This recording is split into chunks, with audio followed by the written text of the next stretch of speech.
The news of the day, the Florida Panthers are within 2 wins of hoisting the Stanley Cup. But while that happened last night, the news came out that the Miami Dolphins have agreed to a new player on defense, safety Marcus Maye. Who is Maye? What are his strengths? We're covering all of that here today on Locked On Dolphins.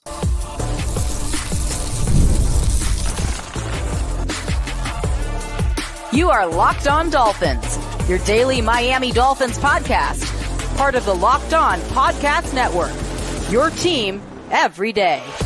All right, Miami, welcome to another episode of Locked On Dolphins. It is your team every day here on the Locked On Network. I'm your host, Kyle Krabs, a lifelong Miami Dolphins fan, host of Locked On Dolphins, co-host of Locked On NFL Scouting. You can find our shows on YouTube or wherever you listen to your favorite podcasts.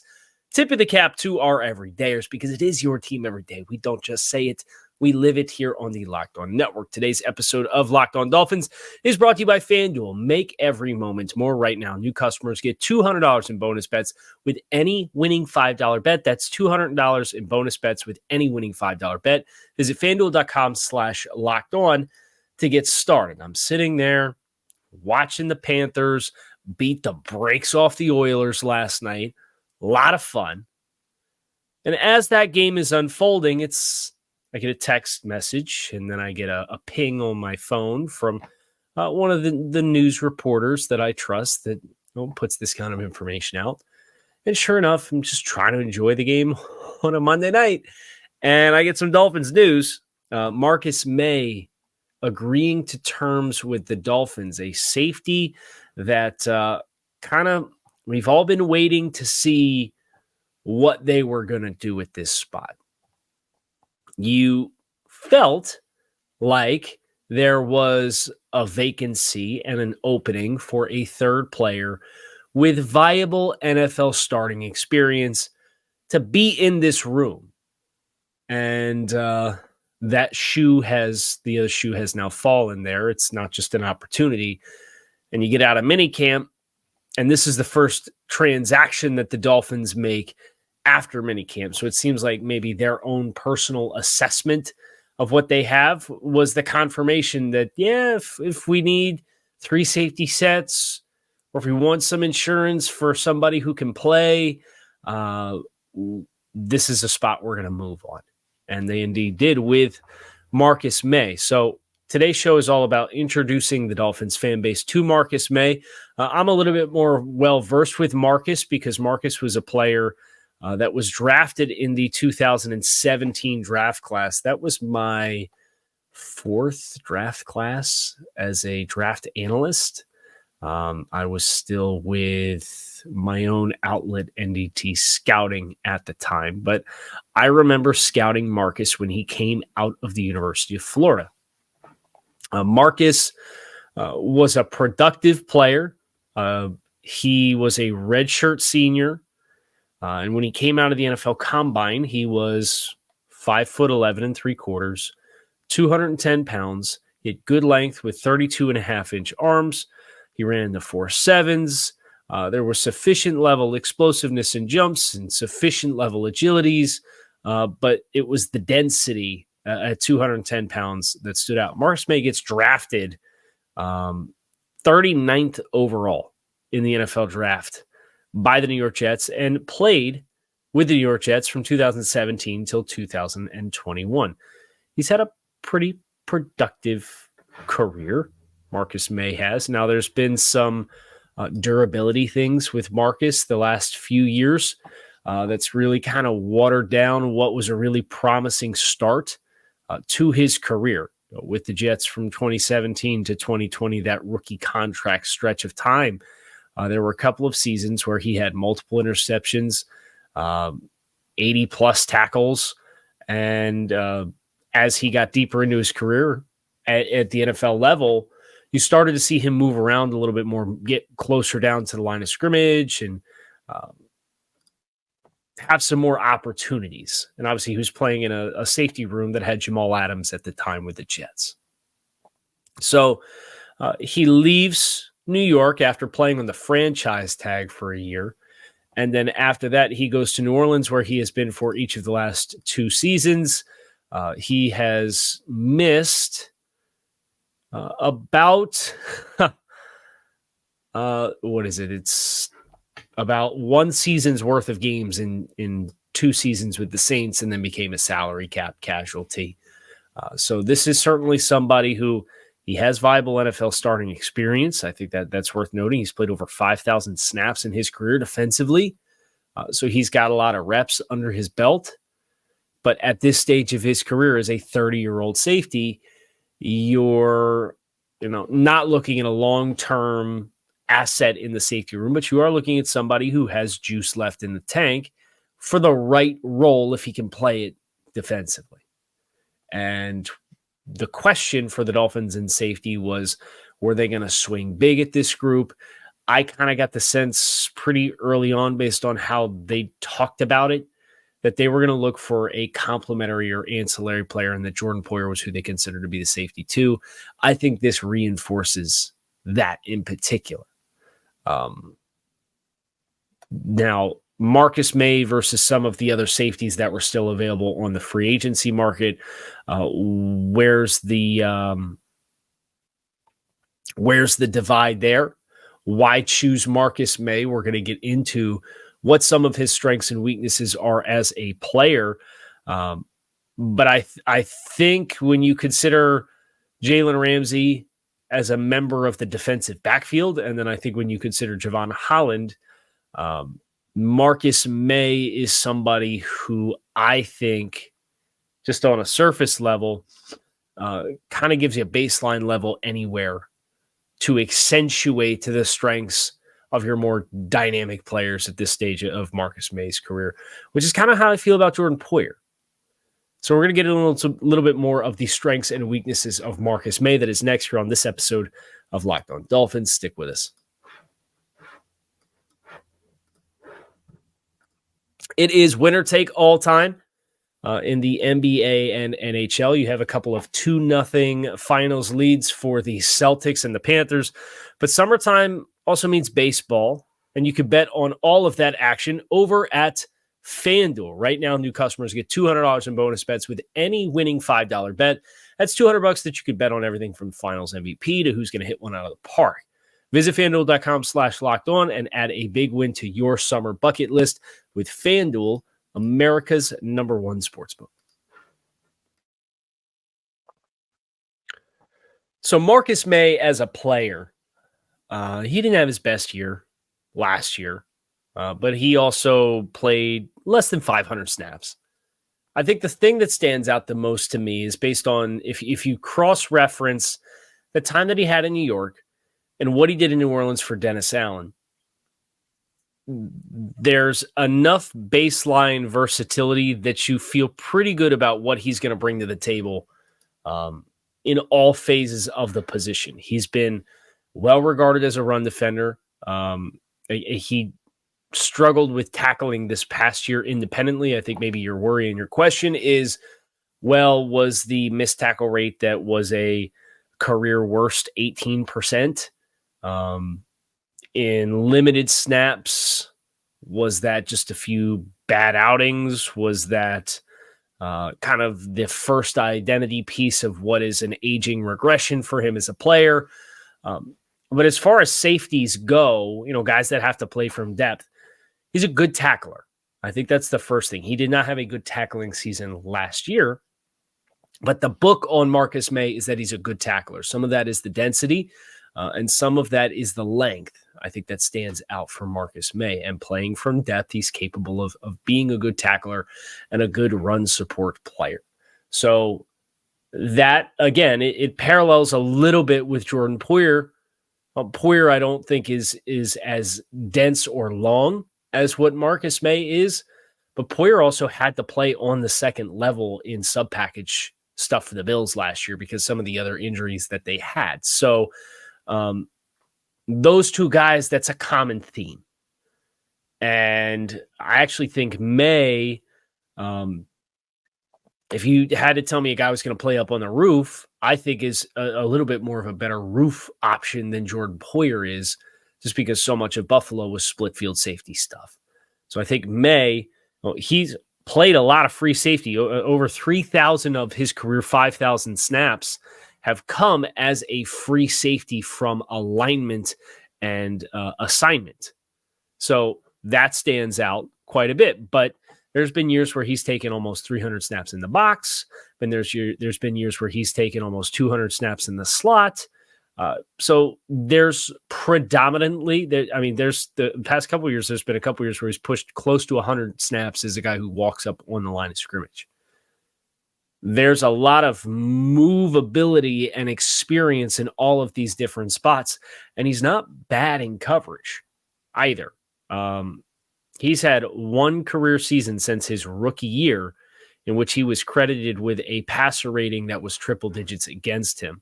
And for safeties, you want to make sure that you, in coverage, if you're getting picked on, it's traditionally deep and down the middle of the field. Those are areas for Miami that are points of emphasis. And there's not a lot of explosive plays on him on his resume. There's not a lot of run after catch that he has yielded. So all of these things are adding up to high floor with a select menu as far as how much the Dolphins you should probably expect are going to realistically use Marcus Maye. I don't think this is a player who's going to come in and sign and play 1,000 snaps. That player's Javon Holland. Now, we've talked about snap counts and what the snap counts were in Baltimore.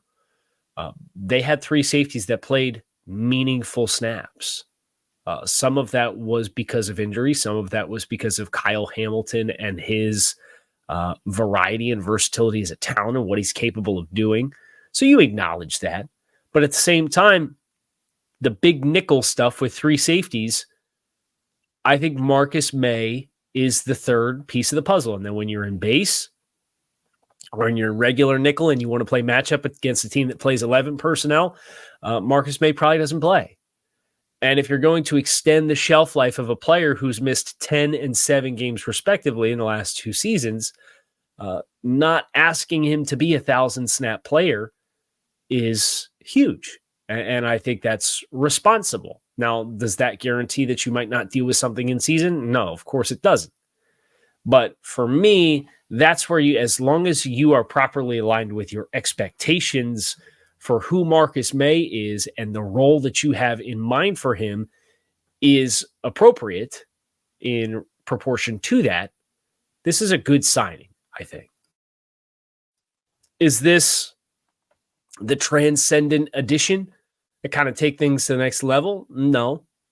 I still think if you're comparing personnel to what Baltimore had to run with, you're still probably 2 players short as far as like impact player. They had an impact nose tackle, right? And I think that's an area that stands out. But I do think this closes the gap a little bit as far as the depth in the secondary, particularly with the safeties, where the Ravens had 3 guys that play. Now, you could sit here and do the math and put Jalen Ramsey in that group and then say, well, see, they have the bodies. I actually think they have the bodies now. I think they have enough horses in the safety room where you're going to carry Marcus Maye. I would assume you're going to carry Marcus Maye. I would assume you're going to carry Jordan Poyer and you're going to carry Javon Holland, right? So those are the 3, I think, defensive guys. What this also does is it frees up Elijah Campbell and Saron Neal to be special teams focused players with the new special teams rules that create an added emphasis on that element of the game, which I think is big because that's really, it's felt like that's where the special teams units have fallen off the past few years. So are the Dolphins done? What else needs to happen? We're going to talk about some of that here next on this episode of Locked On Dolphins. Stick with us.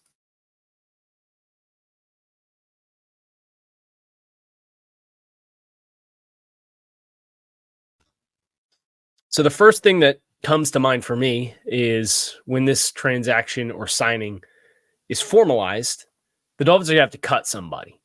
They're at 91 players on the roster. So there's a whole bunch of guys who came in for camp and had a shot to make an impact. Somebody didn't do enough. And the Dolphins do have to make a corresponding move in order to add Marcus Maye to the offseason roster.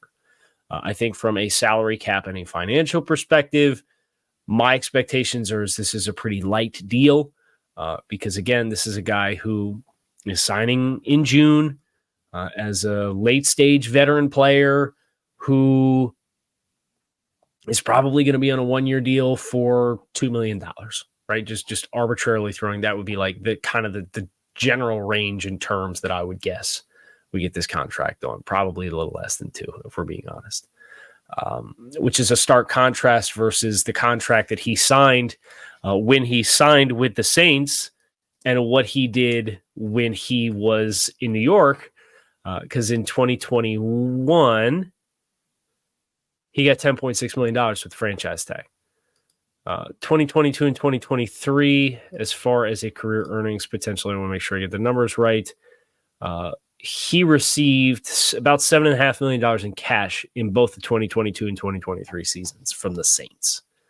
Salary cap casualty. And, they signed him in the midst of letting Marcus Williams walk, the Saints, who to go signed, ironically enough, in Baltimore. And then Marcus Maye was their replacement for Marcus Williams.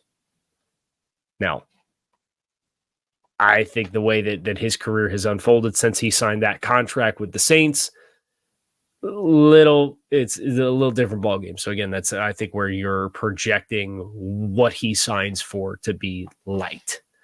But I think this is a signing for Miami that you could formally close the conversation. Like Justin Simmons and Quandre Diggs, there were nice things to talk about in April. You quickly got the impression that wasn't the kind of urgency they felt they needed after signing Jordan Poyer. I think this communicates that. I think they're done realistically at safety unless somebody gets hurt between now and the start of the season. But I think you should feel pretty good about rolling with this trio of guys. Because say what you will about Marcus Maye and the time that he's missed, last year he still played almost 500 snaps defensively. So if you can spread those snaps across 17 games and not ask him to be a 100% snap taker, you got a third safety that you can roll with that you can be matchup specific and match personnel. That feels like it's the theme of getting all the depth at linebacker, getting all the depth on the defensive interior, getting now the depth at safety. They want to be able to play heavy when you play heavy. They want to be able to play light and play with athletes in space when you want to play with athletes in space. As compared to some of the other defenses across the league, they say, look, we're a base personnel nickel team. These are the 11 guys that we're going to have out there, and it is what it is. We'll rotate the defensive line to keep them fresh, but we're not really going to change. And I think that's, the Jets are a good contrast of a team who they're down 2 scores and they're running wide 9 fronts with big gaps and vacancies in the middle, and the team's trying to run the ball to run out the clock, and you got your defensive ends at 9s. So defense has obviously had a lot of success. They got a lot of talent. But I think this kind of this is a continuation to me of that trend of we want to match personnel with you and feel like we have the bodies that we need to effectively match personnel week over week and be a little bit amorphous as far as what we're doing defensively. Now, is that a guarantee that it's going to stay healthy and it's going to work that way? No, of course not. But I think that's where the competition of safety 4, do they carry 5 safeties? How does that contrast versus the corners? Nick Needham, a player that's gotten some cross training. I think that maybe now there's some questions there about, okay, what's your outlook look like at safety? Is this an indictment of you, or is this just wanting somebody else who's done it? Or is that an indictment of the nickel position and say, Nick, we really need you to focus on the nickel to be the third corner with Jalen Ramsey moving around for when he kicks inside or when he's playing outside? There's a whole other can of worms that you start pulling on this string and you can find some more questions. But the questions for the guys that are on the roster should be who left the little meat on the bone for this to feel like it was the most attractive first move that the Dolphins could make. And I'd be inclined to think they've probably been in contact with other veteran free agents and maybe had some of those guys in for visits, and we just haven't got wind of it yet. And maybe this is just the first one that's happened to agree to terms.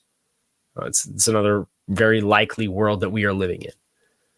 But minicamp was the last time the Dolphins were going to see these guys before the start of training camp.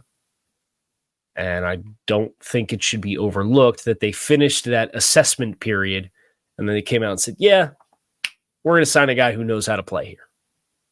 And they get Marcus Maye, a guy with over 5,000 career snaps, 8 career interceptions, historically good tackler, historically versatile alignment type of player. I think he's a high floor player, not necessarily a high ceiling player, but a high floor player is a player who has started games in the NFL, which is the difference.